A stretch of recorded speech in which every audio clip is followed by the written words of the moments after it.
Kantor Sekolah Dasar Harapan Bangsa terletak di tengah kota kecil yang sejuk dan tenang. Namun, di malam hari, ketika semua siswa dan kegiatan sekolah sudah berakhir, keheningan yang terasa di sekitar sekolah itu mulai terasa menyeramkan.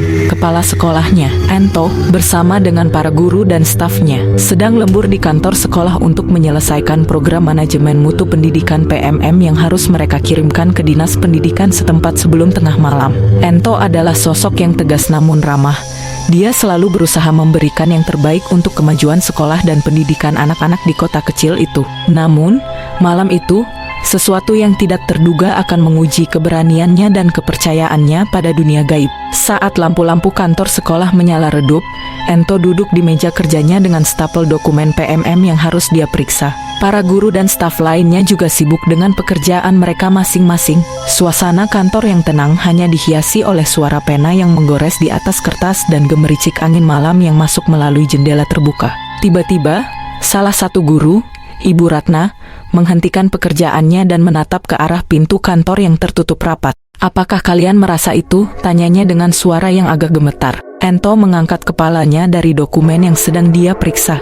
"Apa yang kamu rasakan, Ibu Ratna?" Ibu Ratna menelan ludah sebentar sebelum menjawab.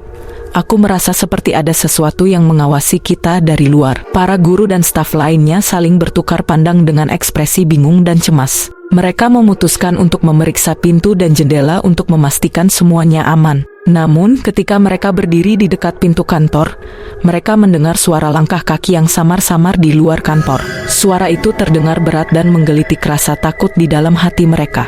"Siapa itu di luar?" tanya Ento dengan suara yang bergetar. Tidak ada jawaban. Mereka memutuskan untuk membuka pintu kantor, tetapi ketika mereka melakukannya, mereka hanya melihat kegelapan malam yang menyelimuti halaman sekolah. Tidak ada seorang pun di sana. "Mungkin hanya bayangan," ujar salah satu staf dengan mencoba meredakan ketegangan. Namun, suasana tegang di dalam kantor tidak juga hilang. Ketika mereka kembali ke meja kerja mereka mendengar suara-suara aneh yang terdengar dari sudut-sudut ruangan. Suara jangkrik yang terlalu keras, suara gemerisik daun-daun yang tidak ada, dan sesekali suara langkah kaki di luar jendela. "Ada yang tidak beres di sini," ujar Ibu Ratna dengan suara yang gemetar. Ento mencoba menenangkan semua orang. "Mari kita fokus pada pekerjaan kita. Mungkin hanya imajinasi kita yang berlebihan karena lelah." Namun, semakin larut malam, semakin terasa keanehan di dalam kantor sekolah itu. Lampu-lampu kantor mulai berkedip-kedip tanpa alasan yang jelas, dan suhu ruangan terasa semakin dingin meskipun tidak ada AC yang dinyalakan. "Tidak mungkin ini hanya imajinasi kita," ujar salah satu guru, Pak Budi, dengan nada khawatir. Mereka berusaha melanjutkan pekerjaan mereka, tetapi ketegangan terus terasa di udara. Suasana kantor yang biasanya ramai dan hangat, malam itu terasa sunyi dan mencekam. Tiba-tiba, sebuah suara keras menggema di koridor kantor. Suara itu seperti jeritan yang memilukan, membuat semua orang di dalam kantor terdiam dengan nafas tertahan. "Apakah itu suara apa?" tanya salah satu staf dengan suara gemetar. Ento mencoba tetap tenang.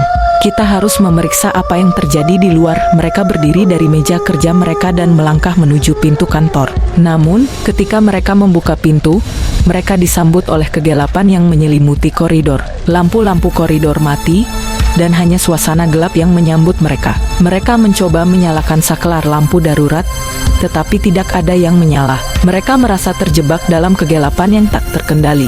Saat mereka berusaha mencari tahu apa yang terjadi, mereka mendengar suara langkah kaki yang mendekat dari ujung koridor. Suara itu terdengar begitu jelas dan nyata, membuat mereka semakin panik. "Mungkin ada yang masuk tanpa kita sadari," ujar Pak Budi dengan suara yang bergetar.